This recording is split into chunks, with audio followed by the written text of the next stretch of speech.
9-minute business talk. Entrepreneur mindset. အောင်မြင်တဲ့လုပ်ငန်းရှင်တွေကပြဿနာကိုမကြောက်ဘူး။အခွင့်အရေးကိုမြင်တယ်။မင်္ဂလာပါ။ဒီနေ့9-minute business talk မှာအောင်မြင်တဲ့လုပ်ငန်းရှင်တွေရဲ့အရေးကြီးဆုံးအရေးချင်းတစ်ခုဖြစ်တဲ့ entrepreneur mindset လုပ်ငန်းရှင်စိတ်ဓာတ်အကြောင်းမျှဝေပေးချင်ပါတယ်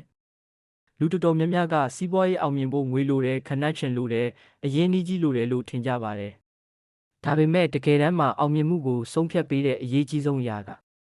mindset အတွေးခေါ်ဖြစ်ပါတယ်။အတွေးခေါ်ပြောင်းလဲသွားရင်လှုပ်ဆောင်မှုတွေပြောင်းလဲသွားတယ်။လှုပ်ဆောင်မှုတွေပြောင်းလဲသွားရင်ရလဒ်တွေပြောင်းလဲသွားတယ်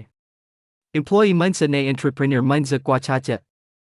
Employee mindset ရှိတဲ့သူတွေကပြဿနာကိုမြင်တယ်။အန္တရာယ်ကိုကြောက်တယ်။လုံခြုံမှုကိုရှာတယ်။အခြေအနေကောင်းလာမှစတင်ခြင်းတယ်။ Entrepreneur mindset ရှိတဲ့သူတွေကတော့ပြဿနာထဲမှာအခွင့်အရေးကိုမြင်တယ်။စိန်ခေါ်မှုကိုသင်ခန်းစာအဖြစ်မြင်တယ်။အန္တရာယ်ကိုစီမံခန့်ခွဲတယ်။အခြေအနေမစုံလင်သေးလဲစတင်လှုပ်ဆောင်တယ်။2026ခုနှစ်မှာလုပ်ငန်းရှင်တွေဘာကြောင့် mindset ပြောင်းဖို့လိုသလဲ။မြန်မာနိုင်ငံရဲ့စီးပွားရေးပတ်ဝန်းကျင်ကမြန်မြန်ပြောင်းလဲနေပါတယ်။ Technology အသစ်တွေပေါ်လာတယ်။အဲကလုပ်ငန်းပုံစံတွေကိုပြောင်းလဲနေတယ်။ Customer အမှုအကျင့်တွေပြောင်းလဲနေတယ်။ဒီလိုအချိန်မှာအောင်မြင်တဲ့သူတွေကပြောင်းလဲမှုကိုကြောက်မနေကြဘူး။ပြောင်းလဲမှုကိုအခွင့်အရေးအဖြစ်အသုံးချကြတယ်။အောင်မြင်တဲ့ entrepreneur တွေရဲ့ mindset ၅ ချက် The long-term thinking အောင်မြင်တဲ့လုပ်ငန်းရှင်တွေကဒီနေ့အမြတ်ကိုပဲမကြည့်ဘူး။နှစ်10နှစ်အနာဂတ်ကိုကြည့်တယ်။ continuous learning သူတို့ဟာအမြဲတမ်းသင်ယူနေတယ်။စာဖတ်တယ်။သင်တန်းတက်တယ်။ Technology အသစ်တွေကိုလေ့လာတယ်။ problem solving ပြဿနာကိုညှိညူမနေဘူး။အဖြေကိုရှာတယ်။ taking action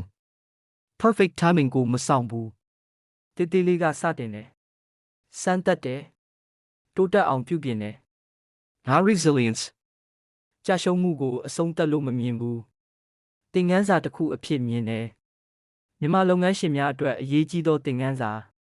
ယနေ့မြန်မာနိုင်ငံမှာအခွင့်အရေးတွေအများကြီးရှိနေပါတယ်။ Digital business services online education software development e-commerce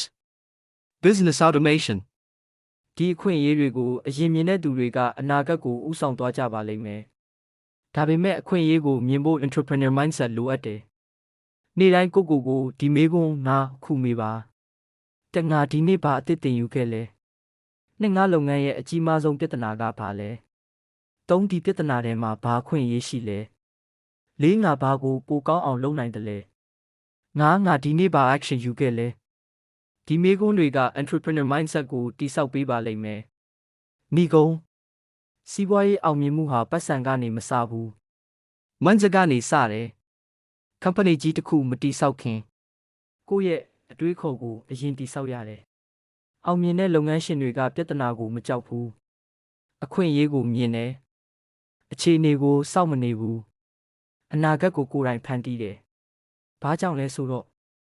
သင်လုပ်ငန်းရဲ့အနာဂတ်ကိုဆုံးဖြတ်ပေးတာဈေးကွက်မဟုတ်ဘူး။သင်ရဲ့ mindset ပဲဖြစ်တယ်